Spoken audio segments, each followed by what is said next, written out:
నిన్న అకస్మాత్తుగా జగన్మోహన్ రెడ్డి సెక్యూరిటీ పెంపు, ఆయనకు టెర్రరిస్టుల నుంచి, అలాగే చూస్తే ఆయనకు మావోయిస్టుల నుంచి, అంటే ఇక సంఘ విద్రోహ శక్తులు అంట వాళ్ళ నుంచి ఏదో ప్రాణానికి హాని ఉందని చెప్పి అకస్మాత్తుగా మళ్ళీ 1,91,00,000 అంటే దాదాపు 2 కోట్లు పెట్టి ఆయనకి ఒక ప్రత్యేకమైన హెలికాప్టర్ మళ్ళీ అద్దెకి తీసుకోవడం జరిగింది. నిజంగానే ఇంతమంది నుంచి ఆయనకి థ్రెట్ ఉందంటారా? అంటే నేను ఒక మాట చెబుతున్నానండి, జగన్మోహన్ రెడ్డికి మావోయిస్టుల నుంచి ముప్పు లేదు, టెర్రరిస్టుల నుంచి ముప్పు లేదు. అయినా కానీ వీళ్ళు డూప్లికేట్ ఎన్ఎస్జీ కమాండోలను పెట్టుకున్నారు.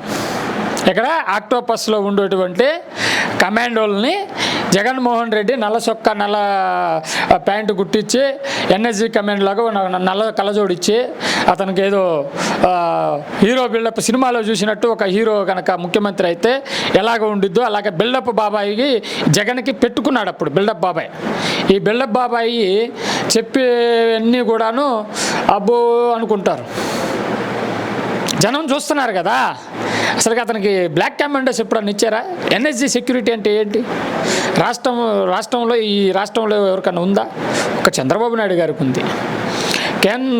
దాదాపు 28 రాష్ట్రాల ముఖ్యమంత్రులు కేవలం 6గురికి మాత్రమే, యూపీ ముఖ్యమంత్రి, అలాగే చంద్రబాబు నాయుడు గారు, తర్వాత రాజ్నాథ్ సింగ్ గారు, ఇలాంటి వివిఐపి ఉన్నటువంటి ఏదైతే సంఘ విద్రోహ శక్తుల నుంచి గతంలో ముప్పు ఉన్నటువంటి వారికి ముప్పు ఉండే ప్రాంతాలలో మాత్రమే ఇస్తారు. అంటే ఇక్కడ నాకు వస్తున్న డౌట్ ఏంటంటే గతంలో కూడా కరెక్ట్గా ఎలక్షన్కి 2 నెలల ముందలే మరి ఇది జరిగింది, అదే ఇన్ఫర్మేషన్ ఉందంటారా?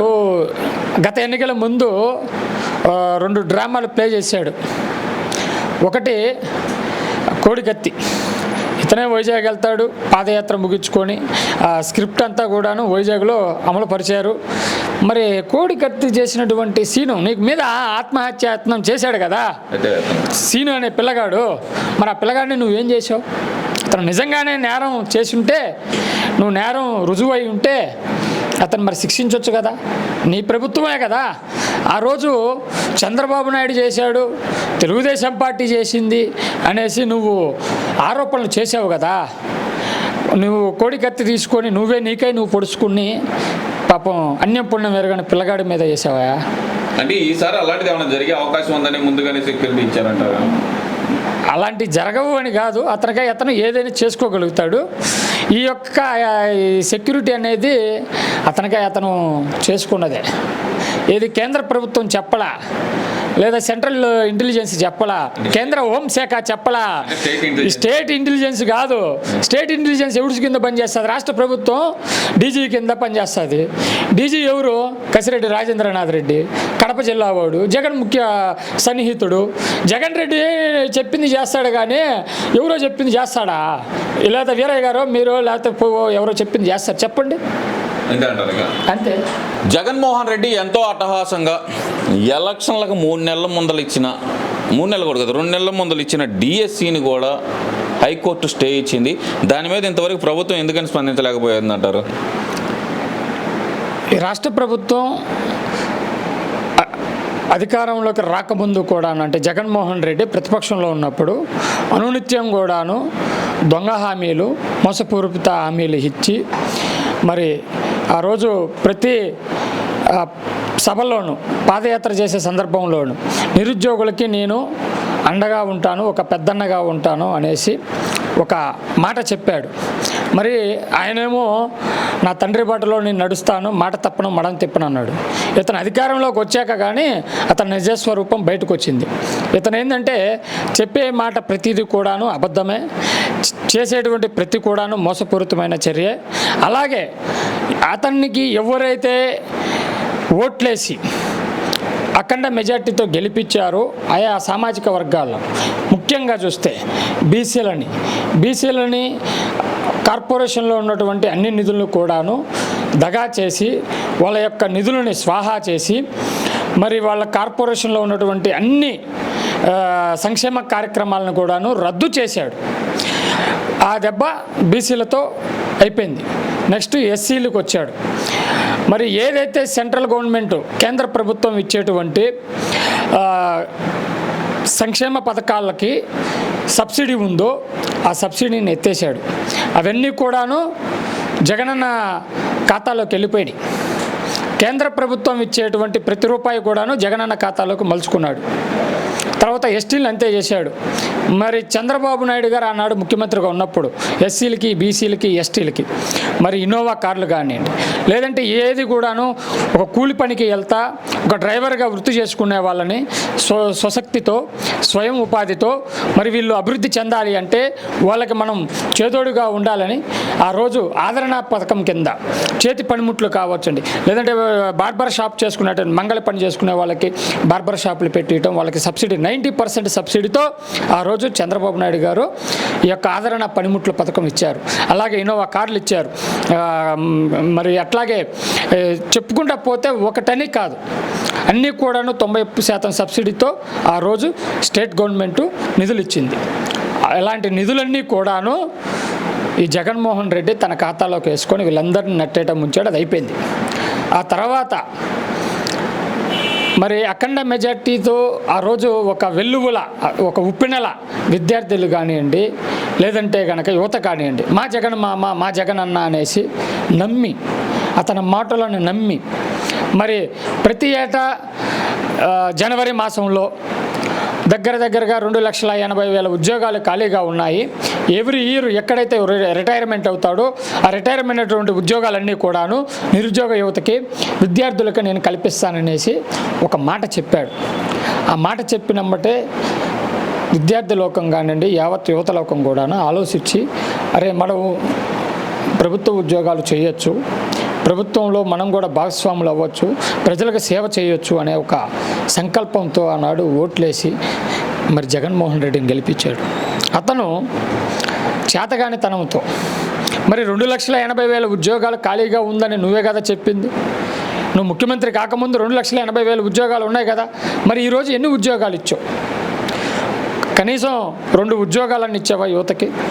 2 ఉద్యోగాలు ఇచ్చారంటగా ఈ వాలంటీర్లు, ఈ 2,30,000 ఉద్యోగాలు. నిన్న కొడాలి నాని చెప్తున్నారు కదా, గత ప్రభుత్వంలో ఉన్నప్పుడు ఏది ఆంధ్రప్రదేశ్ ఏర్పడిన దగ్గర నుంచి 3,14,000 మంది మాత్రమే గవర్నమెంట్ ఎంప్లాయీస్ ఉంటే జగన్మోహన్ రెడ్డి వచ్చే ఆయన ఒక్కడే 2,50,000 ఉద్యోగాలు ఇచ్చాడు, ప్రభుత్వ ఉద్యోగాలు అని చెబుతున్నాడు కదా. మరి ఆయన ఈ రోజున వాలంటీర్లు కానివ్వండి, లేదంటే మన గ్రామ సచివాలయ ఉద్యోగాలు అవన్నీ కూడాను A1 అయినటువంటి జగన్మోహన్ రెడ్డి పక్కన ఉన్నటువంటి A2 విజయసాయి రెడ్డి ఆ యొక్క నియామకాలు జరిగేటప్పుడు బహిరంగంగా మీటింగ్ పెట్టి మరి 4 లక్షల ఉద్యోగాలు రేపు మనం ఇవ్వబోతా ఉన్నాం. మన పార్టీ కార్యకర్తలు ఎవరైతే ఉన్నారో అందరికీ మనం న్యాయం చేయాలి, మనం న్యాయం చేయబోతా ఉన్నాము. అందరూ కూడాను ఏదైతే వైఎస్ఆర్సీపీ కార్యకర్తలే ఈ వాలంటీర్ వ్యవస్థలో పంచాయతీ అలాగే మన గ్రామ సచివాలయ ఉద్యోగాలకి అర్హులు అవుతారు. ఇతర పార్టీలు కానివ్వండి, లేదా న్యూట్రల్ పర్సన్స్ కానివ్వండి ఈ ఉద్యోగాలకి ఎలిజిబుల్ కారనేసి చెప్పాడా లేదా? రాష్ట్రంలో ఉన్నటువంటి ప్రజలందరూ చూశారు. మీరు ఒక్కసారి అంటే నిన్న ధర్మాన ప్రసాదరావు గారు ఆయన కూడా ఒక మాట మాట్లాడాడు. వాలంటీర్లే అంటే ఎవరైతే కనుక వృద్ధులు ఉన్నారో వాళ్ళకి పోస్టల్ బ్యాలెట్లు ఇచ్చే అవకాశం ఉండిద్ది 60 ఏళ్ళు దాటిన వాళ్ళకి. అది ఎలక్షన్ కమిషన్ రూల్స్లో ఉంది. అందరూ పోస్టల్ బ్యాలెట్కి అప్లై చేయండి. మనకి ఓటేస్తారనుకునే వాళ్ళకి అప్లై చేయండి. మనకు ఓటేయరు అనుకున్న వాళ్ళని అసలు ఓటేయనీయకుండా చేయండి. వాలంటీర్లనే లోపల కూర్చోబెడతాము బూత్ ఏజెంట్లుగా అంటూ ఆయన ప్రకటించారు కదా. మరి స్పష్టంగా కేంద్ర ఎన్నికల సంఘం చెప్పింది, ప్రభుత్వ ఉద్యోగులు కారు వీరు. ఎవరు? వాలంటీర్ వ్యవస్థ కానివ్వండి, గ్రామ సచివాలయ వ్యవస్థ కానీ ఏదైతే జగన్మోహన్ రెడ్డి యొక్క వైఎస్ఆర్సీపీ కార్యకర్తలు ఉద్యోగాల్లో పేరుతో జాయిన్ అయ్యారో ప్రజలను మోసం చేయటానికి, అది ఎన్నికల సంఘం గుర్తించబడింది. వీరు ఉద్యోగాలకు కాదు, వీళ్ళు ప్రభుత్వ ఉద్యోగస్తులు కాదు, వీళ్ళు ప్రజలకి ఎటువంటి సంబంధం లేనటువంటి వైఎస్ఆర్సీపీ ఒక పార్టీకి సంబంధించిన కార్యకర్తలు. వీరు ఎన్నికల యొక్క ప్రక్రియలో కానివ్వండి, ఎన్నికలు జరిగేటువంటి సందర్భంలో కానివ్వండి వీళ్ళు అర్హులు కాదనేసి స్పష్టంగా ఎన్నికల నిబంధనల్లో వీరు ఉండకూడదనేది ఒక నిబంధన ఖచ్చితంగా చెప్పింది.